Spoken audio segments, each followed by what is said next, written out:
Back viewers, आप देख रहे हैं वीकेंड का सबसे भरोसेमंद कार्यक्रम ये देश है हमारा। अभी आपने एक वाक्य यूज करा कि डिवाइड एंड रूल की पॉलिटिक्स।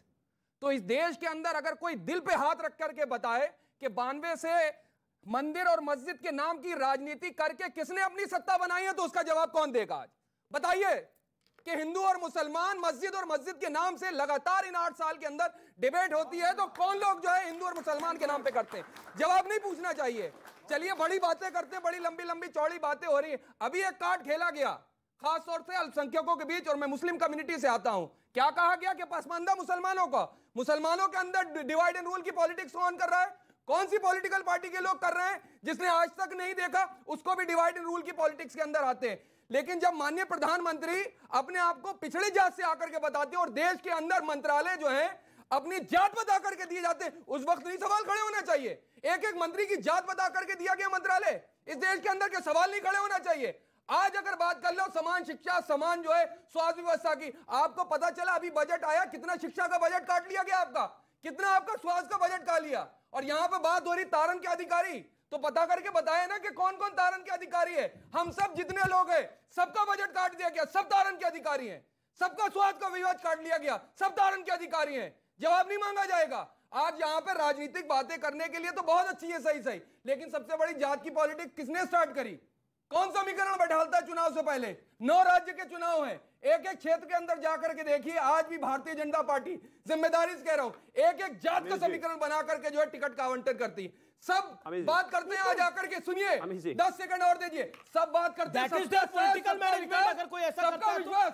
आप एक सेकंड अमीश भाई, सबका साथ, सबका विकास, सबका विश्वास। एक भी मुसलमान को टिकट नहीं मिलता है, क्या ये सवाल नहीं पूछना चाहिए भारतीय जनता पार्टी से? सत्ता में बैठे हुए लोग हैं, काफी गुस्सा में जवाब देगा।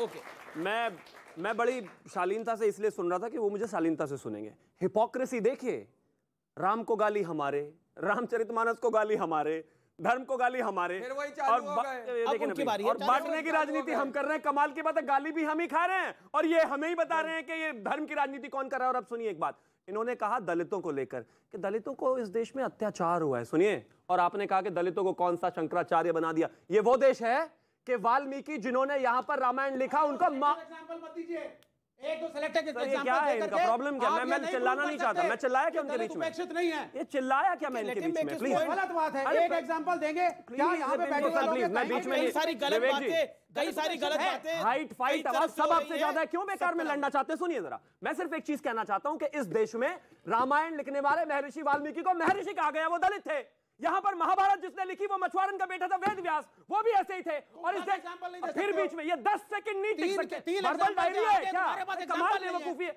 सवाल यह है कि हमने कहा था दलितों को सम्मान मिलना चाहिए, जो सुब्राष्टा जी भी कह रही हैं, इन्होंने भी कहा है कि वर्षों से दलितों के साथ अन्याय होता आया है। तो हम दलितों की आवाज, कमजोर की आवाज बनने की कोशिश कर रहे हैं और हम चाह रहे हैं कि उनको न्याय मिले। तो इसमें बुराई क्या? मैं उस चीज को ले जाके ये कुरान, वो रामायण, ये महाभारत, आप रामायण को, आप दलितों को इंसाफ दिलाइए, काम करिए दलितों के लिए। आप रामचरितमानस को बीच में लाके दलितों को इंसाफ दिलाएंगे? दीजिए, एक मिनट बोलने दीजिए। मैंने आपको बोला रामचरितमानस में जिस लाइन की बात हुई, हमने उस लाइन को बताया कि भाई हम किस लाइन के खिलाफ है। रामचरितमानस के खिलाफ नहीं है, रामायण के खिलाफ जो आप प्रोपेगेंडा बनाने की बीजेपी कोशिश करती है कि उसको धर्म के नाम पे कन्वर्ट कर दे रही है। हम वो नहीं, वो माहौल बना रही, राजनीतिक माहौल। हमने राजनीतिक बात नहीं की। कौन हिंदू मुस्लिम इतना डिबेट में लेके आया? कौन हिंदू? आपने राजनीति की बात नहीं करी। नहीं, हमने बीजेपी दलितों के साथ पूरा करती है, राजनीति की बात नहीं है। सामाजिक न्याय की, सामाजिक न्याय की बात करते ना, तो रामचरितमानस को बीच में लेकर आए। हिम्मत है किसी की बाइबल और कुरान को बीच में लेकर आने की? जवाब नहीं, जवाब नहीं। और रामचरितमानस को लेकर आप निरंतर एजेंडे के तहत कर रहे हैं। सही बात बोलने लगते हैं तो सब चिल्लाना शुरू कर देते हैं, तो कैसे होगा? ये राम मंदिर पे गोली चलाने वाली पार्टी है, इनको राम के नाम से नफरत है। अच्छा, जवाब दीजिए। ये पब्लिक का सवाल है। मैं जवाब राम कार सेवकों पर तो गोली चली थी और आपके नेता ने बोला था मैंने तो कार सेवक, मैंने तो राम सेवक मरवा दिए, इससे ज्यादा मैं क्या कर सकता था? बोलने दोगे? अगर आपको राम से नफरत है, अच्छा, उनके कहने से क्या मैं मान लूं मुझे राम से नफरत है? अब आप बोलोगे अरे क्या बात कर रहे हो आप, ये जो भारतीय जनता पार्टी के लोग जो माहौल बनाने की कोशिश कर, क्योंकि वो फंस अरे वो पब्लिक है, भारतीय जनता पार्टी क्यों है? अरे मैं उनसे बीजेपी का तो कोई व्यक्ति नहीं है, नहीं कह रहा हूं, मैं कह रहा हूं भारतीय, अरे बोलने दो भाई, भारतीय जनता पार्टी जो माहौल बनाने की कोशिश कर रही है, उनको एहसास हो गया है कि समाज के अंदर में कुछ वर्गों के साथ अन्याय हुआ है। ठीक है, पब्लिक और सवाल पूछे जा रही है, और सवाल पूछे जा रही है। आपने सवाल पूछा पहले? जी जी जी पूछिए, क्या सवाल है आपका? सर मेरा सवाल ये है कि आप हिंदू धर्म पर और ये आरोप लगा रहे कि रामायण महाभारत और रामचरितमानस के नाम पर हम कट्टरता फैलाते हैं, तो क्या ये जो उदयपुर में कभी गला कटता है, कभी फ्रांस में कट जाता है, क्या ये आपके तरफ से कट्टरता नहीं है? क्या आपको भी सेक्युलर जो सेक्युलरिटी की डिमांड आप हमारी तरफ से कर रहे हैं, सेक्युलरिज्म की, क्या वो आपकी तरफ से नहीं आनी चाहिए? हाँ, तो ये जवाब दो। मैं जवाब दे दूं। ठीक है। पीछे साहब ने एक राम जी के बारे में बात करा, तो आपको एक शेर के साथ जो अपनी बात मुकम्मल करता हूं, और वो शेर लिखा हुआ अल्लामा इकबाल का है, राम के वजूद पर हिंदोसिता को नाज है, राम के वजूद पर हिंदोसिता को नाज, अहले नजर समझते हैं जिनको इमाम हिंद। सैयद जवाद, इमाम का अर्थ क्या होता है? आपसे पूछ रहा हूँ जी। इमाम का अर्थ? जो हमारे यहाँ आगे सफ में खड़े होकर नमाज पढ़ाता है। अच्छा, तो राम इमाम है, इमाम हिंद का खिताब दिया गया, जो लीड कर रहा है। राम इज ऑलमाइटी गॉड, भगवान है हमारे, ईश्वर के अवतार है वो साक्षात। आप कैसे इमाम कह सकते हैं? बाकी मैं आपके साथ खड़ा हूं ना, आप ये नहीं बोलेंगे। अरे शेर बोलिए, अल्लामा इकबाल का शेर है, जरूरी है कि मैं मान लूं? आप रामचरितमानस मानने को तैयार नहीं हो, हम अल्लामा इकबाल का शेर मान ले, अपने भगवान को न माने? ये साक्षात रामो विग्रहवान धर्म, वाल्मीकि रामायण कह रही है, राम ही साक्षात धर्म है, आप इमाम हिंद कह रहे हैं। With respect, I would say, उन्होंने कहा इमाम हमारा एक ही है, एक ही अल्लाह को बोलते हैं ना, हमारे एक ही खुदा है। And you guys have lots of devtas and gods, right? तो इमाम जो हम जिनके कहने पर हम चल रहे हैं, जिनके उस पे इमाम हिंद जो हिंद को चला रहे हैं, so he is not disrespecting कि वो गॉड नहीं है या वो नहीं है। That is a very normal sentence कि वो इमाम हिंद है जो हिंद को चला रहे हैं। The very same sentence was given in Ramcharitmanas. That is not being accepted by anybody. Then why should I accept Allama Iqbal? A simple question. मतलब रामचरितमानस को 500 साल पुराने ग्रंथ का सवाल हो सकता है, अल्लामा इकबाल हो गए गोस्वामी से भी बड़े। नहीं ऐसा नहीं, देखिए नहीं करी जी जी इमाम हिंद। एक मिनट आप समझिए मेरी भावनाओं को। हम भगवान को दुनिया का सर्वशक्तिमान ईश्वर मानते हैं, राम को, ठीक है? इमाम हिंद नहीं, प्रेम को समझे नहीं, आप क्या धर्म मानते हरि व्यापक सर्वत्र समाना, प्रेम के प्रगट हो ही मैं जाना। सैयद जवाद मेरे बड़े अच्छे मित्र हैं, मैं कह रहा हूँ हरि व्यापक सर्वत्र समाना, प्रेम के प्रगट हो ही मैं जाना। ये रामायण ही कह रहा है कि हरि व्यापक सर्वत्र समाना, प्रेम के प्रगट हो ही मैं जाना। Why are you disturbing? अब सुनिए, एक सवाल मैं करता हूँ। देखिए, ये चर्चा रामचरितमानस के फाड़ने पर और उसके 2-4 श्लोकों पर या चौपाइयों पर हो रही है। प्रश्न उठाने का सबको अधिकार है, और हमारे भारत देश में हमारे धर्म शास्त्रों पर, चाहे वो कभी सती प्रथा रही हो, बाल विवाह रहा हो, हमने अमेंड किए हैं। हम में साहस है कि हम रथ से राफेल तक आ सकें। मैं कह रहा हूं, भारत को अगर चलाना है तो सबको इसी दिशा में चलनी चाहिए।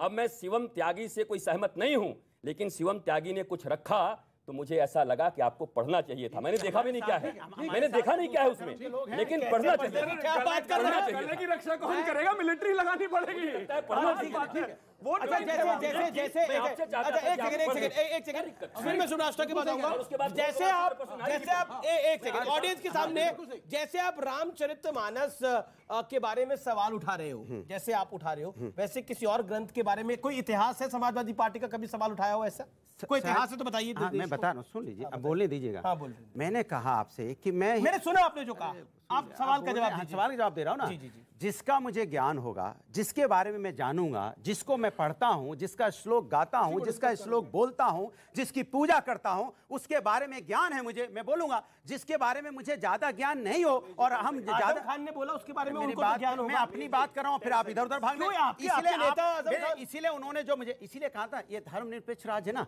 सबको अपने अपने धर्म को मानने का अधिकार है, सबको अपने अपने धर्म की पूजा पाठ जो भी जिस तरह से मानता है, जो जिस तरह से करता है। हम पूजा करते हो, नमाज पढ़ते, तो हमें इस देश के अंदर में संविधान ने सबको अधिकार दिया है। लेकिन आप ये कहोगे आके कि आप पढ़ो, जबरदस्ती आप मेरे टेबल पे आके लग देंगे? अरे भाई ये मत पढ़िए, नाराज मत होइए। नहीं, नाराज नहीं हो रहा, नहीं नाराज नहीं, ये राजनीति है, ये राजनीति नहीं करनी चाहिए। मैं पूछ रही हूँ, मैं तो ये पूछ रही हूँ, बार बार इस प्रश्न से दूर भाग रहे हैं। क्या अखिलेश यादव शूद्र हैं? इसका जवाब अखिलेश यादव स्वयं दे देना। ये भाषा, अखिलेश जी की साइकिलिंग करते हैं, ये जो भाषा है, ये क्या समाज को बांटने वाली भाषा नहीं है? फिर से मैं कह रही हूँ, शूद्रों के, दलितों के साथ जो अन्याय हुआ उसके साथ कौन खड़ा है भाई? आज ये कंफ्यूजन क्यों क्रिएट कर रहे हैं? इसी की चर्चा हो रही है, इसमें बीजेपी धर्म का अखिलेश जी शूद्र है। मैं कह रहा हूँ, सुन लीजिए, यही तो समाजवाद है। हम अपने आप को चूंकि जो दूसरे जात से आते हैं, जो लोग जिनको समाज के अंदर में रिजर्वेशन दिया जाता है, जिनको इतने सालों से प्रताड़ना दी गई है, हम कहते हैं हम उनके साथ खड़े हैं, हम हैं वो। क्या के साथ खड़े हो? ये रामचरितमानस पे अगर हम रामचरितमानस पे झूठ क्यों बोल रहे हो? रामचरितमानस पे झूठ क्यों बोल रहे हो? तो रामचरितमानस पे झूठ क्यों बोल रहे हो? अगर किसी की रक्षा आपको करनी है, अगर आपको किसी की रक्षा करनी है तो रक्षा करिए, लेकिन रामचरितमानस का मजाक उड़ा के रामचरितमानस पे सवाल खड़ा करके क्यों? जी, मेरा अनुराग सर से सवाल है। सर, यहाँ पे शूद्र की बात की जा रही है, तो अगर हम वैदिक एजा में देखें कि जहाँ पे शूद्र को भगवान के चरणों से निकला हुआ बताया गया है, और हम भगवान का माथा नहीं छूते, हम चरण पूजते हैं, यानी कि शूद्र को पैरों की उत्पत्ति बताई गई है भगवान की चरणों की। लेकिन अभी मैं पूरा नहीं हुआ है, लेकिन ये जो समय था वैदिक एज के बाद का, इसको इस तरीके से कॉन्ट्राडिक्ट किया गया है कि शूद्र सबसे नीचे हैं, लेकिन नहीं, उनको भगवान की धूल बताई गई है। हम सब चाहते हैं कि हम भगवान के चरणों की धूल बने। अब मैं बता दूं, लेकिन सर मेरा, आप लोग इतने बारी टीवी पर आते हो, वो सवाल पूछ रहे सर, उनसे झगड़ क्यों रहे हो? सर एक मिनट न्यूज़ 18 इंडिया की web series FIR number 208 streaming now.